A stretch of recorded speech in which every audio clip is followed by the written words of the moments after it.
Okay, I'm back at the beauty of a site that we've been working the last couple videos with the cellar hole that's caved in. And when I left a beautiful signal right there. I know you probably think I'm crazy, which, yeah, a little bit, but I want to have something to think about till I come back. All right, let's find it.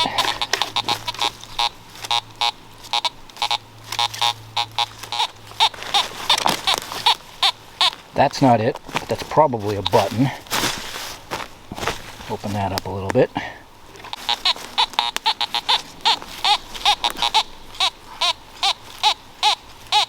There we go. I left it, one, because I like the anticipation of it all, and two, I knew I would probably find something when I returned. Oh, here we go again with the roots. As I was editing the footage from the last trip, I noticed, but I already knew, that I had used my pocket pry bar for like 80% of the extractions. Wow. As soon as you get the ground open a little bit, it's just root city, as you can see.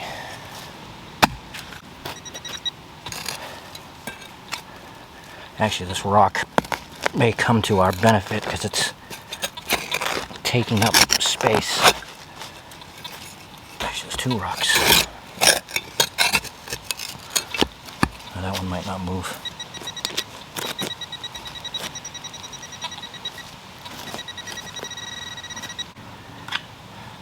Here we go again.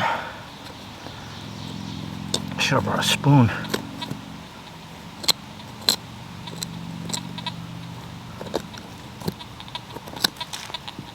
Oh.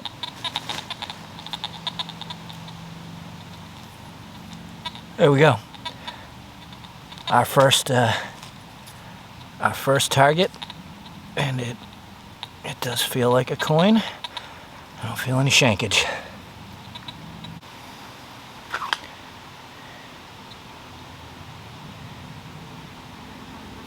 I think it's another King George, or actually the numbers were a bit higher. It could be a Connecticut, which we did dig on our way out last time. Let that dry out for a few. Good start though, huh? Glad we left it that way. Well, my guess is it's a Connecticut state large cent copper, other than a King George II or a British copper, and I'll show you why. So, as you guys know, I've been carrying beat up coppers, slicks in my pocket. One of them has turned out to be identifiable as a King George II. So, KGII right there. Here's the Connecticut I just dug.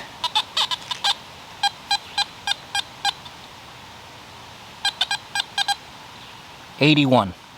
So it rings up high, mostly copper. Here's the identifiable King George II. 69. They ring up lower. Probably not as much copper in it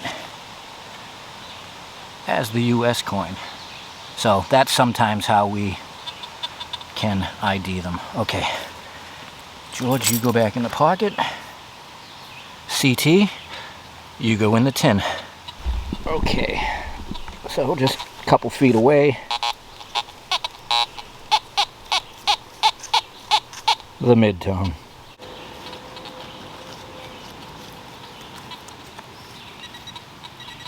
I think I actually threw it out.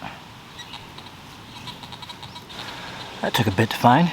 It's not a button, it's a piece of shrapnel of something else. Alright. Well, it's definitely the loudest thing I've heard at this place.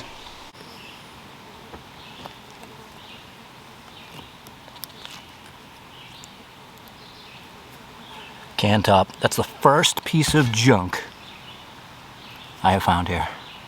Like I said, probably logged 100 years ago.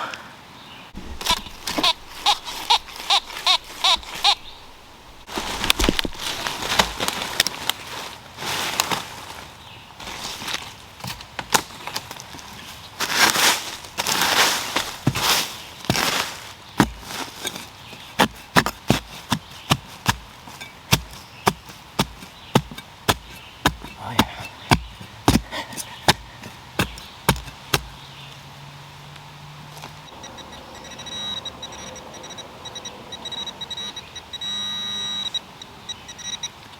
Wow. Well, that took forever, but it is a nice little itty bitty button. Good. Mission accomplished. We got the button. I think there's going to be more though. But it's brutal with all these roots. Literally can just get, if you can just get enough of an open spot to get your hand in, and then it's just, you know, this and finger feeling. It is undoubtedly the worst, you know, root infested ground I think I've ever encountered. But can't complain with this site.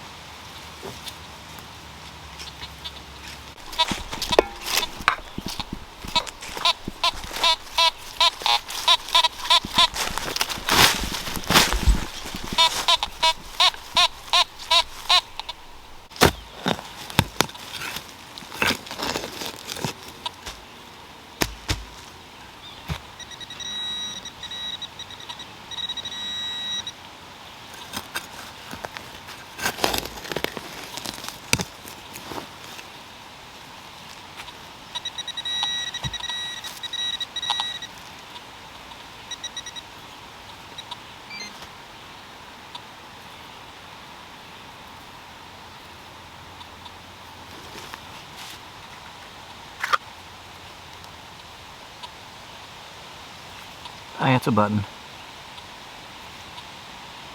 Shank is smeared. But good. Well, this ought to be a fun one.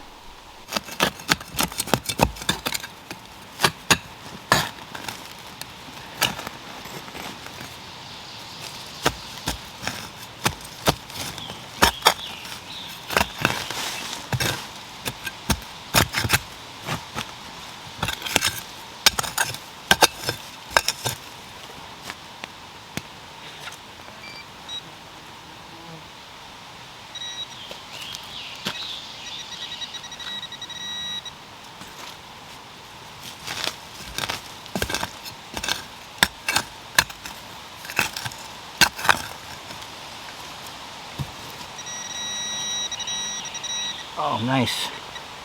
Unfortunately, it didn't get submerged. Too bad. First here and different. A thimble. Awesome. Been a good variety so far in total.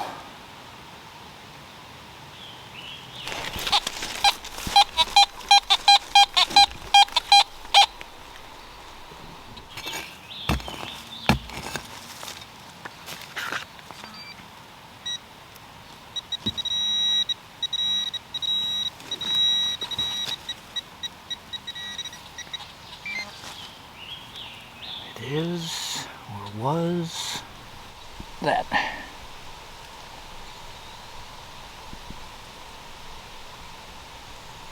Not very deep either.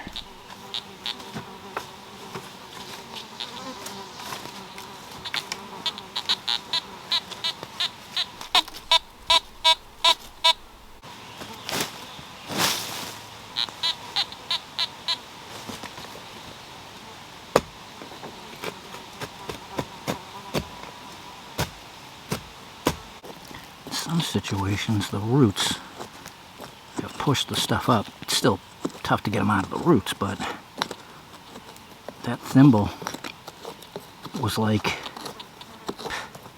not even 2 inches under, but it was in the roots.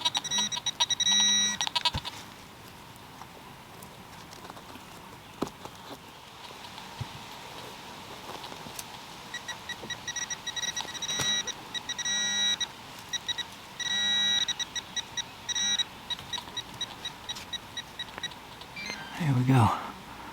Another very small button. Wow. No kidding, that is taking like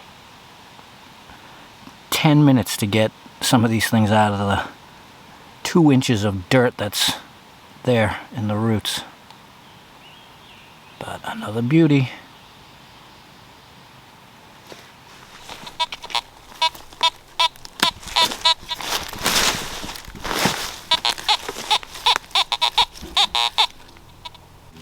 So that was 2 hours.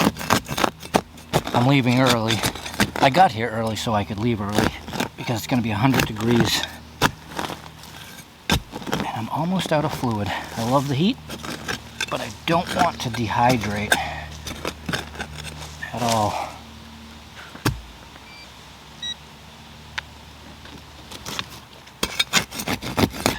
But for the next video, I already have a plan. Past couple trips I've worked the two sides of the footprint that are exposed, accessible.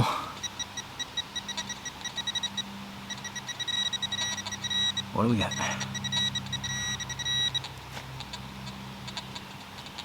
Oh, a cufflink. Nice. Thanks for the variety. Let me show you that baby. And then I'll tell you what we're going to do when I come back.